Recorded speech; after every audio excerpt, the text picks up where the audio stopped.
Bulldogs, and you know, since that's my alma mater, I had to throw that number out there. Had to get that in there. Had to get that in there. Go Zags there. All right, that's great. Cool. All right, thanks, Jamie. Okay, so the Timbers playing on Sunday here at home. Lots of events going on this weekend that'll lure us outdoors.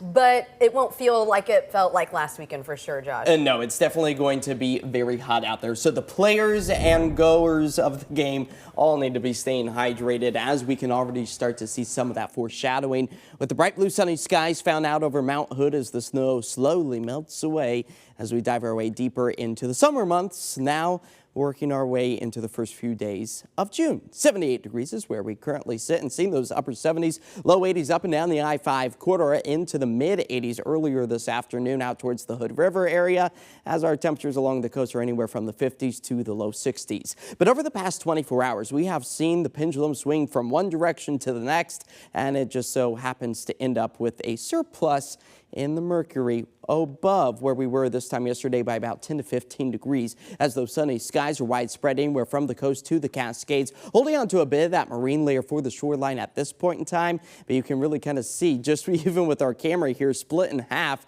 parts of the coast seeing some cloudy conditions, the rest seeing more sunshine. Seaside not falling under that sunshine category, but once we move our way into the weekend, just truly spectacular beach going conditions and maybe a great escape from the high heat as we anticipate to warm up into the mid to upper 60s as a ridge of high pressure builds over the Pacific, eventually ending up over the western half of the country. That's what's going to be the culprit for the summer heat. Thankfully, there is an end in sight, a very shallow trough. The jet stream starts to work its way a little bit further to the south and stabilizes those temperatures closer to where we should be for this time of year. But already 9 days in the bank of the 80-plus degree heat. We have yet to touch 90 degrees, but that will likely be changing as records could be broken as early as Sunday. 95 degrees, our forecasted high.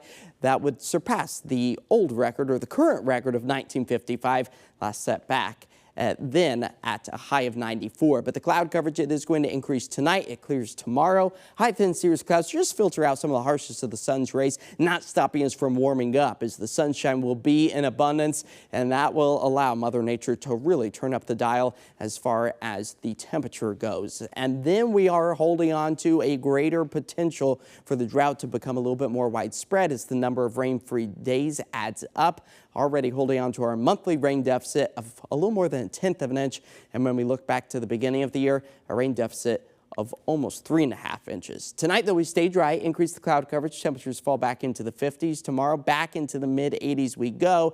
If you're heading out to the Portland Rose Festival City Fair for the final weekend, it will be hot, mid 90s by Sunday. The Grand Floral Parade on Saturday, well, it will be dry, but it will also be warm by the end of the parade as a KOIN 6 weather alert goes into place on Sunday. The peak of the heat arriving with highs in the mid 90s, likely breaking a record before we cool those temperatures back into the low 70s 1 week from today. At least we're only going to see those really hot temperatures for 2 days. Yeah, just a very brief window for us. All right, thanks, Josh. Yeah.